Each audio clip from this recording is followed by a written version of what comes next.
was a sim racing day, like any other. I was practicing for the GT4 race at Sebring.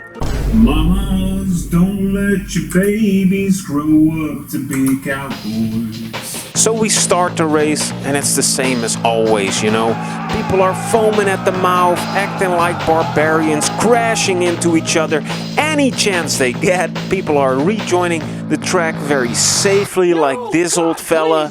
In sim racing, the only laws that count are the laws of the jungle. It's eat or get eaten, smush or get smushed.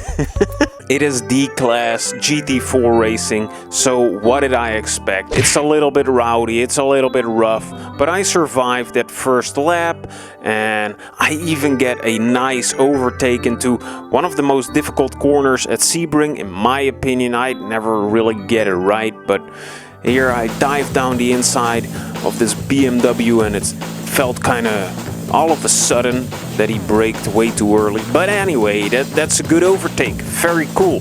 Nice. But what the hell is that mystery we're talking about? We'll get to that later. So you keep on driving, you know, as you do if you want to finish the race. I was making these tiny little mistakes and I always feel more comfortable just following somebody, because then there's the challenge of I gotta keep up with this guy I'm following, and it forces me to drive better. But I'm just terrible at driving fast on my own, I guess. And that's maybe I gotta practice that.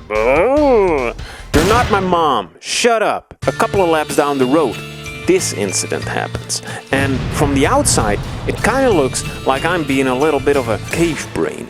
A doo-doo head. But I'll explain what I was thinking. So here we are in the interior view of my car. I see this red BMW on the side of the road. He's not moving much, and I think, well, he needs to rejoin, and he'll probably want to do that safely because he doesn't want to lose any more time. I see that the right side of the road here is very much available for me to pass through. So I thought I'll be past him quicker and then he can rejoin safely. But what does this dinky doo-doo brain do in reality? Wah! Whacks his car in front of mine and I can barely stop myself from T-boning him fully, and we both get hit pretty bad. So I lose a bunch of time there. You just gotta accept these incidents and you gotta keep on driving. Stuff like this happens out on track, and here is where the mystery starts. I was pretty mad about all these stupid little incidents, and I was making a ton of tiny mistakes, like braking too much, not steering in too early, taking too much of the curb, running out a little wide, all that kind of stuff, and it adds up and it adds up, and you see that gap to the guys up ahead of you grow bigger and bigger. But what I do not understand, it has happened so many times that I'm making this video out of frustration, and it's not a coping mechanism, it isn't, it's a serious thing that I need to talk about and you guys need to know about it, and it's all serious, and gosh darn it, please listen to me. The gap up ahead, the gap up ahead is getting bigger and bigger because I'm making these tiny mistakes, and the boys up ahead, they're not making any mistakes, they're fancy good old drivers. But the guys behind, I would assume that I'm making mistakes and they might use that to pull closer.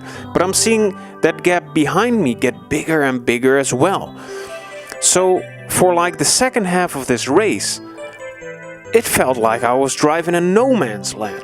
Just nobody in front, nobody really at the rear of me that I need to defend from. And I don't know why this happens. This really made me feel that I was like some sort of gatekeeper for the elite few that drive up ahead, and everybody who's slower drives behind me. Maybe this is just the natural selection of the sim racing jungle, and I'm just a hermit crab. It's strange to me, it happens to me a lot of times in a lot of races, that the people ahead of me, they drive off into the sunset, and the people to the back of me, they're just a little bit slower, so I gain more of an advantage each lap from them. And I don't know why this is happening to me. Is this fate? Is this God's light shining down on me? Maybe you know this, and I'd love to hear your experiences with this phenomenon in the comments down below. But if I get an answer, you'll guys be the first one to hear this. I don't really have a conclusion to this video. It's just, I think it's very strange. Anyway, thanks for watching. I hope you enjoyed my mad ramblings. And I hope to see you in the next one. My beautiful baby boys and girls. I love you guys.